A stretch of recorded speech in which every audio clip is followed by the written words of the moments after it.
Hi everyone, welcome back to What About Me, the podcast. It's me, your host, Linda. And wow, it's been a while, but yes, it was winter and I kind of went in a silent mode actually this year. But it wasn't that very cold, but I decided to just relax and think about like my new adventure, what I really would like to do in this coming season. And yes, I decided to move just from uh, audio podcasting, but move on to also the video podcasting so that I can start doing videos that I can upload on YouTube. So yeah, I will be on YouTube soon and go check me out. Otherwise, welcome back to the podcast. As usual, I always discuss about issues that go on in the world, like what culture, politics, and style of our lives and our thinking. And today I had to get on here and just discuss about the legal justice system and its injustices against the women. And I don't know whether most of you are familiar with the movement, Me Too movement. This is a movement that swept the airwaves in around 2000s when a prominent Hollywood businessman in entertainment system was accused of violating women's rights because they did not give their consent to his advances when he approached them. So he chose to use his place of influence, his place of power, and force himself on these women. And it was an injustice that happened to these women, but good enough we have like courts that listen, and the women were able to go to court and fight against the injustice that happened to them. As I would always say, like any woman who hasn't given consent, their human right is violated, and violating an human being is evil. And as we all know, so many violations have been done against women. Most of them, most women have been in a position where like they do not consent to a man's advance, but they are pushed to doing what they feel they shouldn't be doing. But in recent years, it's not just women, even men, young men, and older and young adults, men, are also being affected by the violation of their right to consent to a desire, that to their emotional feelings. And this has to stop because some men, they are drugged and they find themselves in houses with strangers when they wake up. These are strange men, and they're violated against their choices to decide who they choose to have a relationship with that is deep and emotional. So this is a violation that is no longer just against women, but it is against men too. And the Court of England has cases where there is a violation against the law, but in regards to men, young men who find themselves drugged, and they are fighting for their rights. They are fighting for the right for them to have a consent towards any act that instead of them being forced into. It's a kind of slavery, like they're enslaving men and women who are weaker. So those in a place of power, in a place of influence, are using their platform, their offices, their like the positions they've been given. They're using that against other men and women, and I think that's an injustice, and the legal system has to do something. Moving on, like to Weinstein, that is the man who spearheaded the Me Too movement, like the women who were violated by him went on to spearhead the Me Too movement. He Weinstein, his name is Harvey Weinstein, and is a co-founder at the Miramax Film Studio. He produced the studios produced films such as Shakespeare in Love, which went on and won the Best Picture at the Academy Awards. Weinstein's films received more than 300 Oscar nominations and 81 statuettes. I got all this from the website of BBC about Weinstein's accolades in the music industry. So what's interesting is like in 2020, Weinstein, a businessman in entertainment, a producer who was in a position of power, violated women, was brought to trial by his victims. These women, I think they are strong women standing up against men of power, men of influence. It's not that easy. But when someone does that, we have to always respect them because they've come out, and this kind of violation is a violation that is stigmatized, and most people, they are like ashamed of even coming out and saying this happened to me. But these women did stand up, and yes, they spearheaded the Me Too movement.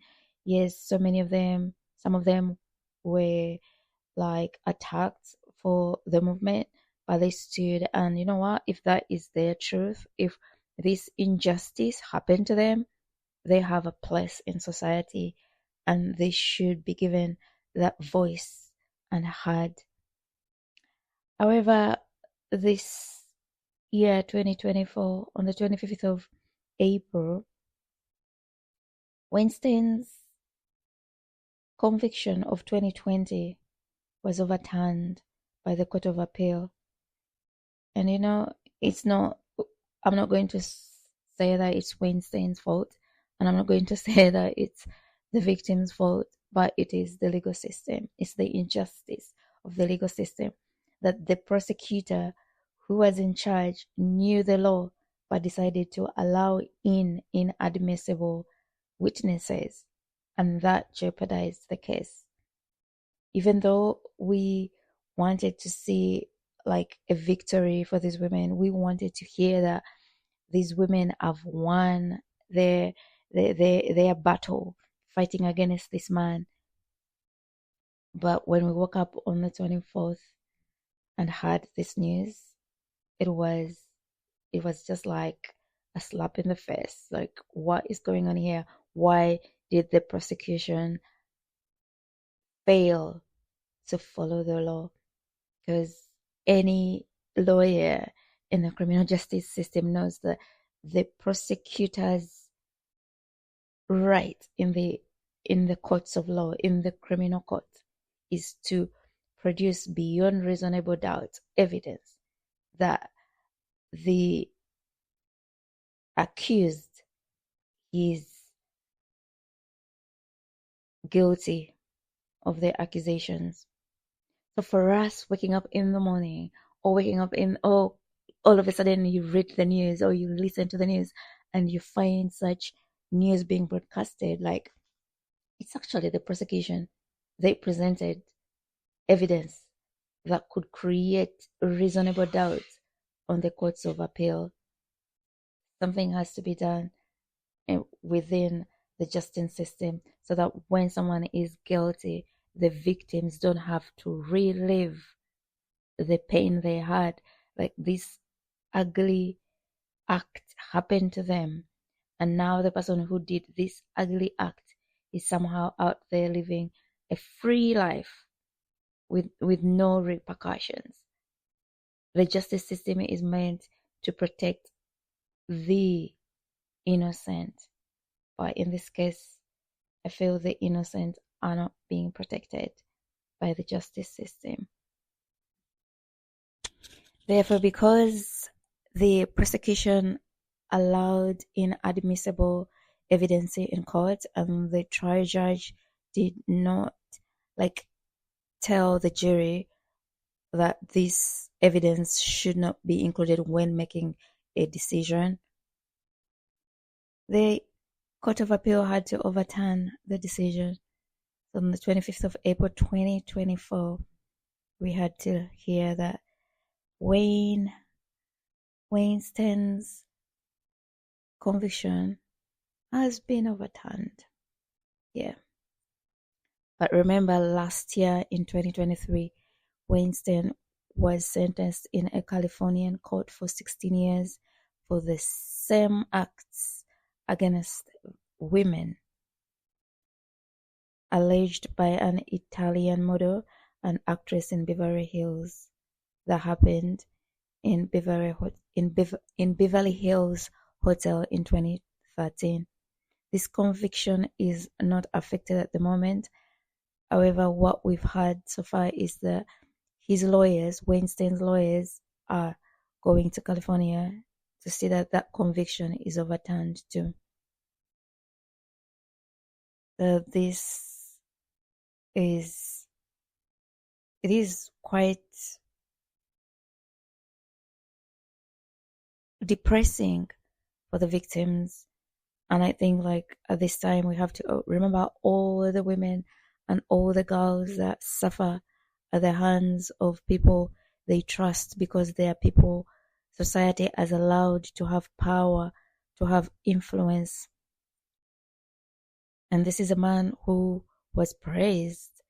I remember there's a video when Michelle Obama was still in the, I think she was still the first lady at that time, and Weinstein organized the party for the Democratic political party, and she kind of praised him that he's such a good human being.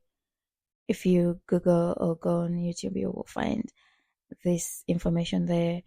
And yes, we choose to respect people in positions of influence in public office, and these are the people who shouldn't violate our human rights. They should not be allowed to live freely when the victims are struggling with depression, with trauma, with how to live. The justice system should find means to correct the mishaps in the justice system. And this was a little bit not like something I always discuss about or talk about, but I felt like I have to, because as someone who likes politics, I follow politics, and you see that someone had such great power that he could command even people in highest offices, such as the Obamas, to come and sit on the table with him. Like probably he ate food on the table with Obama, and they discussed politics to change the rules of politics. And then all of a sudden, he, behind the doors in dark rooms, he was doing such atrocities to women. I think scrutiny has to be hard. We have to highlight all these human beings that come in the face of, I am the producer of this movie, so somehow you have to give me a voice, you have to listen to me. So if you don't listen to me, if you don't do what I do, if you don't do what I say you should do, that means you should be forced. It's just like a form of slavery. And I had to discuss about this. Anyway, it's me, Linda. Thank you for listening. Have a good day. Bye.